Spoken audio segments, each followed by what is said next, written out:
آپ خود بھی یہاں طواف کر رہے ہیں، ہمیں آپ کو دیکھا ہے جی تو اللہ نے خود فرمایا ہے کہ کعبۃ اللہ کو ہی صرف طواف کیا جاتا ہے. یہ جو طواف کر رہے ہیں یہ جائز ہے؟ جی جائز ہے. جائز ہے. ہاں جی تو اس کو طواف کرنا جائز ہے؟ جائز ہے. غلط وسوسوں کو ہمارے دلوں سے نکال بہترین وساوس ہمارے دلوں میں پیدا ہو، اپنے اتحاد عطا فرمائے، اپنے اتفاق عطا فرمائے، اپنے محبت عطا فرمائے، بڑوں کا ادب کرنے والا بنائے. بچہ پیر بھائی کا ہمارے بیمار ہے، نابینا ہے، تو جس کی رگیں کمزور ہے اس کو طاقتور فرمائے. آپ کے دربار میں مردے بھی زندہ ہوتے ہیں نا، دیگ میں گرے ہوئے مرے ہوئے بچے زندہ ہوتے ہیں نا، اور کوئی مرنے نہیں آتا خواجہ، آتا ہے تو آپ پر مرنے کے لیے آتا ہے. اللہ رحمٰ کی بارگاہ میں آپ نے حاضری دی اور فرمایا گنج بخشے فیض عالم مظہر نور خدا ناقص سارا پیر کامل کامل اعلیٰ رہنما خواجہ جو داتا گنج بخش کی بارگاہ میں ناقص جاتا ہے کامل ہو جاتا ہے، کامل جاتا ہے کامل ہو کر رہنما ہوتا ہے. ہم داتا گنج بخش آپ دیکھیں کہ یہ جو قرآن مجید کی آیت ہے الا للہ الدین الخالص، یہ احمد رضا خان صاحب کا ہی ہے ترجمہ ہے کہ بندگی صرف اللہ کی ہے. والذین اتخذوا من دونی اولیاء، جنہوں نے اللہ کے علاوہ معبود بنا لیے. ٹھیک ہے، انہوں نے کہا والی بنا لیے، معبود بنا لیے. تو وہ کیا کہتے ہیں؟ ما نعبدہم الا لیقربونا الی اللہ زلفیٰ، ہم ان کی عبادت اس لیے کرتے ہیں کہ یہ ہمیں اللہ کے قریب کر دیں. ہم تو انہیں صرف اتنی بات کے لیے پوچھتے ہیں کہ یہ ہمیں اللہ کے نزدیک کر دیں. یہ تھا ان کا عقیدہ، وہ انہیں مستحق عبادت نہیں سمجھتے تھے. یہ قرآن کہہ رہا ہے، یہ احمد رضا خان صاحب بریلوی علیہ الرحمہ جو ترجمہ کر رہے ہیں وہ یہ ترجمہ کر رہے ہیں کہ مشرکین مکہ کا یہ عقیدہ نہیں تھا کہ یہ بت مستحق عبادت ہیں، اور بت کو تو وہ کچھ سمجھتے ہی نہیں تھے، اصل تو اس کے پیچھے اولیاء اللہ تھے. وہ اولیاء اللہ کو مستحق عبادت نہیں سمجھتے تھے. وہ یہ کہتے تھے کہ ہم ان کو اس لیے پکارتے ہیں، ٹھیک ہے، ہم ان کے نظر و نیاز اس لیے دیتے ہیں یا ہم ان سے دعائیں اس لیے کرتے ہیں، ہم ان کے نذرانے اس لیے پیش کرتے ہیں تاکہ یہ ہمیں اللہ کے قریب کر دیں، اللہ کے قریب کر دیں. بیسیکلی تو ہم اللہ کا قرب تلاش کر رہے ہیں، لیکن اس واسطے سے، اس ذریعے سے. یہ وہی فلسفی ہے کہ ہم اللہ سے مانگ رہے ہیں لیکن درمیان میں اولیاء اللہ کے واسطے سے، اولیاء اللہ کے ذریعے سے،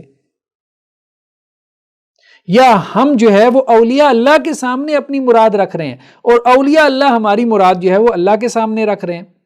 تو وہ یہی کام کرتے تھے، بتوں کے سامنے اپنی مراد رکھتے تھے اس بنیاد پہ کہ ان بتوں کے پیچھے جو ارواح ہیں، ارواح کی بھی وہ عبادت کرتے تھے. المفصل فی تاریخ العرب اٹھا کے دیکھیں، ارواح کی عبادت کا باقاعدہ کانسیپٹ تھا عربوں کے اندر. تو یہ بتوں کی عبادت کہاں؟ بتوں کی عبادت تو نہیں تھی، اصل میں تو ان کے پیچھے اولیاء اللہ کی جو ارواح تھی ان کی عبادت کی بات ہو رہی ہے جو قرآن نے بات کہی ہے. تو وہ ان بتوں کے پیچھے جو لوگ تھے جو اولیاء اللہ تھے، ان کی ارواح جو ہیں ان سے مانگتے تھے کہ وہ اللہ سے مانگیں یا ان کے ذریعے سے وہ اللہ کا تقرب حاصل کرنے کی کوشش کرتے تھے. اچھا، یہ مضمون ہمیں قرآن میں بالکل واضح طور پہ نظر آتا ہے، بالکل واضح طور پہ نظر آتا ہے قرآنی آیات کے اندر. 20 آیات ہیں، تھوڑا سا آپ غور کریں، بالکل واضح ہو جاتا ہے. یہ دیکھیں، یہ ہمارے سامنے آیت ہے، یہ سورہ فاطر کی آیت نمبر 14. ان تدعوہم لا یسمعوا دعاءکم، اگر آپ ان کو پکارو تو وہ آپ کی دعا نہیں سن سکتے. یعنی یہ مولانا احمد رضا خان صاحب کا ترجمہ ہے، تم انہیں پکارو تو وہ تمہاری پکار نہ سنیں. وَلَوْ سَمِعُوا مَا اسْتَجَابُوا لَكُمْ، اور اگر سن لیں تو تمہیں جواب نہ دے سکیں. ٹھیک ہے، اور بالفرض سن بھی لیں تو تمہاری حاجت روا نہ کر سکیں. وہی، اور قیامت والے دن وہ تمہارے شرک سے منکر ہوں گے اور تجھے کوئی نہ بتائے گا اس بتانے والے کی طرح. وَيَوْمَ الْقِيَامَةِ يَكْفُرُونَ بِشِرْكِكُمْ، قیامت والے دن تمہارے شرک کا انکار کریں گے. اس جملے پہ غور کریں، اس جملے پہ غور کریں. یعنی بدھ کیسے انکار کریں گے قیامت والے دن شرک کا؟ بدھ کیسے انکار کریں گے؟ اللہ تعالیٰ کیا کہہ رہے ہیں؟ بات پھر غور کریں. اللہ تعالیٰ یہ کہہ رہے ہیں کہ اگر تم ان کو پکارو تو تمہاری سن نہیں سکتے. سیدھی سی بات ہے، سن نہیں سکتے. آپ کہیں گے یہاں بتوں کی بات ہو رہی ہے. نہیں، بتوں کی بات نہیں ہو رہی. ٹھیک ہے، بتوں کی بھی بات ہے، سامنے بت ہیں، لیکن پیچھے کیا ہے؟ اولیاء اللہ ہیں جن کے وہ بت ہیں. ٹھیک ہے، یہ قرآن کی آیت سے ثابت ہو رہا ہے، پیچھے اولیاء اللہ ہیں جن کی بات ہو رہی ہے. اللہ تعالیٰ یہ کہہ رہے ہیں کہ اگر تم ان کو پکارو تو وہ سن نہیں سکتے، اور اگر وہ سن بھی لیں یعنی اللہ ان کو سنوا دے تو تمہیں جواب بھی نہیں دے سکتے، جواب نہیں دے سکتے. اور اگلا جملہ کیا کہا ہے؟ وَيَوْمَ الْقِيَامَةِ، قیامت والے دن وہ انکار کریں گے تمہارے شرک کا، جو تم نے انہیں اللہ کا شریک ٹھہرایا، قیامت والے دن وہ اس کا انکار کریں گے. وہ اللہ سے کہیں گے کہ یا اللہ ہم نے نہیں کہا تھا کہ یہ ہمیں آپ کا شریک بنا لے. تو یہ بت کہے گا، وہ جو مٹی سے انہوں نے بنایا ہے وہ چھوٹا سا بت کہے گا یا اللہ، اس بت کو کیا کہنے کی ضرورت ہے قیامت والے دن؟ یا اللہ میں نے اسے نہیں کہا تھا کہ مجھے یہ آپ کا شریک بنا لے. کیوں؟ اسی کو جہنم کا خوف ہے، اس بت کو، اس مٹی کو.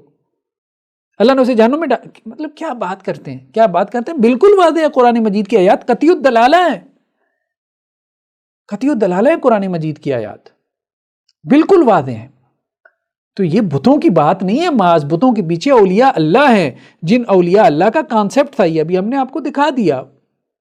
وہ سارے ود، سوا، یغوث، یعوق اور نصر جو اہل عرب کے بھی بت تھے، اور پیچھے قوم نوح کے، اور اسی طرح لات، اور اسی طرح اور بتوں کے بارے میں آپ کو مل جائے گا. وہ انسانی شکل و صورت کے تھے، وہ ان کے ہاں نیک لوگ تھے جن کے انہوں نے بت بنا لیے تھے، اور بیسیکلی وہ ان نیک لوگوں کے ذریعے سے اللہ کا قرب تلاش کرنا چاہ رہے تھے بتوں کو سمبل بنا کے. بس ایک اضافی بات یہ ہوئی تھی کہ انہوں نے بتوں کو سمبل بنا لیا تھا، بلکہ لات کے مسئلے میں تو وہ پہلے قبر بنا کے بیٹھے تھے، قبر پرستی انہوں نے کی تھی، اس کے بعد انہوں نے بت بنایا تھا. تو وہ قبر پرستی جو ہے وہ ایک درجہ تھا بت پرستی سے پہلے کا. تو قبر پرستی بھی جو ہے وہ عربوں کے ہاں ہو رہی تھی. تو اولیاء پرستی جو ہے وہ قبر پرستی بھی بدلی، پھر قبر پرستی جو ہے وہ بت پرستی کے اندر بدلی.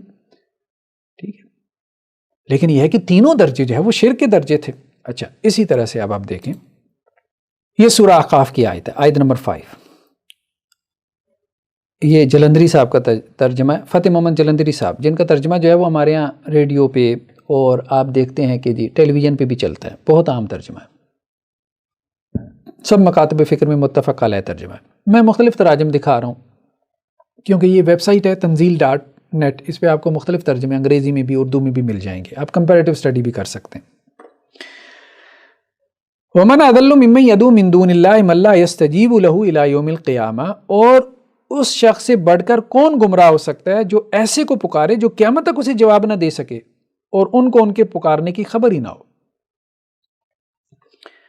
اللہ تعالیٰ یہ کہہ رہے ہیں کہ اس سے بڑا گمراہ کون ہے جو ایسے کو پکار رہا ہے جو اس کو جواب نہیں دے سکتا، قیامت تک نہیں دے سکتا، اور اسے اس کی دعا کی خبر بھی نہیں ہے، اسے پتہ بھی نہیں ہے کہ یہ مجھ سے دعا کر رہا ہے، اسے نہیں پتا. اب یہ کہتے ہیں یہ بت ہے. دیکھیں بات یہ ہے، یہ اگر آپ کہتے ہیں کہ بت ہے تو پھر قرآن کی اگلی آیت کا کیا مفہوم ہوگا؟ یہ دیکھیں ذرا اگلی آیت کیا ہے، اس سے اگلی آیت ہم نے کھولی ہے، یہ وہی سورہ احقاف ہے، آیت نمبر 6. وَإِذَا حُشِرَ النَّاسُ، اور جب لوگوں کو جمع کیا جائے گا یعنی قیامت والے دن، كَانُوا لَهُمْ أَعْدَاءَ، تو وہ ان کے دشمن ہوں گے. ٹھیک ہے، تو وہ ان کے دشمن ہوں گے. وَقَانُوا بِعِبَادَتِهِمْ كَافِرِينَ، اور وہ ان کی عبادت کا انکار کریں گے. یعنی وہ کون ان کے دشمن ہوں گے؟ یعنی جن کی وہ عبادت کرتے تھے نا، جن کی وہ عبادت کرتے تھے وہ ان لوگوں کے دشمن ہو جائیں گے اور وہ ان لوگوں کی عبادت کا انکار کریں گے.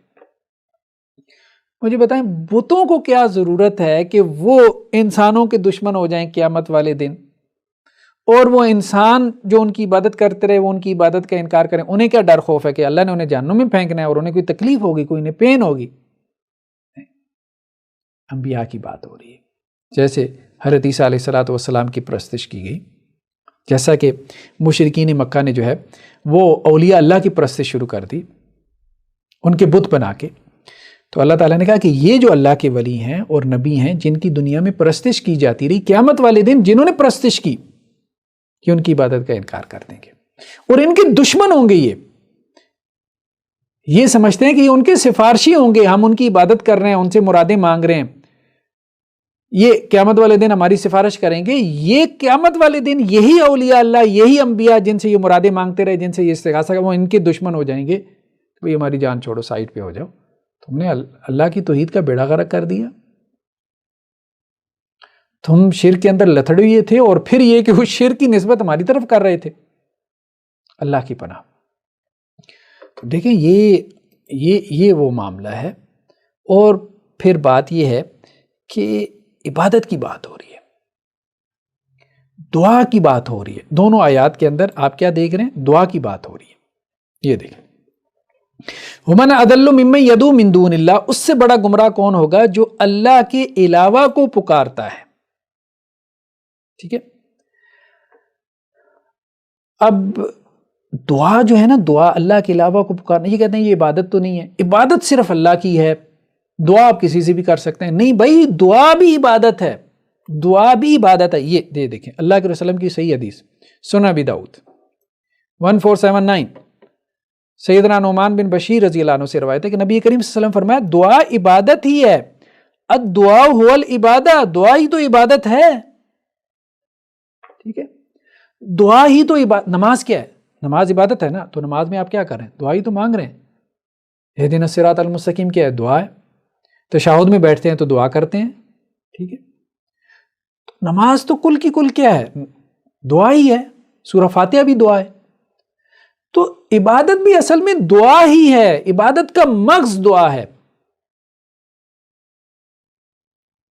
تو دعا غیر اللہ سے جائز نہیں ہے. کیوں؟ اگر آپ غیر اللہ سے دعا کریں گے تو یہ غیر اللہ کی عبادت ہے، اور آپ خود کہہ رہے ہیں کہ غیر اللہ کی عبادت جائز نہیں ہے. تو دعا اور عبادت میں کوئی تفاوت نہیں ہے، کوئی فرق نہیں ہے. یہ دو مختلف چیزیں نہیں ہیں. رسول اللہ صلی اللہ علیہ وسلم کا فرمان آ گیا، اب ہم اس کو دو چیزیں کیسے بنائیں گے؟ پھر ایک اور آیت ہمارے سامنے آتی ہے، یہ دیکھیں. یہ آیت جو ہے یہ سورہ اعراف کی ہے 194. ان الذین تدعون من دون اللہ عباد امثالکم. کیا ترجمہ ہے؟ مشرکو، جن کو تم خدا کے سوا پکارتے ہو وہ تمہاری طرح کے بندے ہی ہیں. عباد، بندے ہیں، امثالکم، تمہاری طرح کے.